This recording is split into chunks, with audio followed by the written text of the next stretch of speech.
Hi అండి. Evening snack కోసం రవ్వ లడ్డు చేశాను. రవ్వ లడ్డుని కూడా హెల్దీగా చేసుకోవచ్చు. నేను అవిసె గింజలు యాడ్ చేసి లడ్డు చేశాను.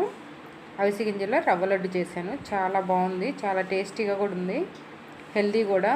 హెయిర్ గ్రోత్కి కానీ, కొలెస్ట్రాల్కి కానీ, బ్యాడ్ కొలెస్ట్రాల్ కానీ, హెయిర్ గ్రోత్కి కానీ చాలా బాగుంటుంది, పనిచేస్తుంది.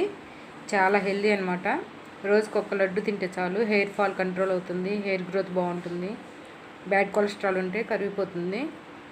తప్పకుండా ట్రై చేయండి. చాలా బాగున్నాయి లడ్డూలు అయితే మాత్రం. ఫుల్ వీడియో మన ఛానల్లో పెడుతున్నాను, తప్పకుండా చూడండి, ట్రై చేయండి. ఎలా ఉందో కామెంట్ చేయండి. ట్రై చేసి గింజలు రవ్వ లడ్డు రవ్వ యాడ్ చేసి చేసుకుంటే హెల్త్ చాలా మంచిది అనమాట. చాలా టేస్టీగా ఉన్నాయి. తప్పకుండా ట్రై చేయాల్సిన రెసిపీ అనమాట. చాలా టేస్టీగా ఉన్నాయి. ఎంత జస్ట్ 10 minutes అయితే అయిపోతుంది. రొటీన్గా రవ్వతో కాకుండా ఇలా కూడా తప్పకుండా ట్రై చేయండి.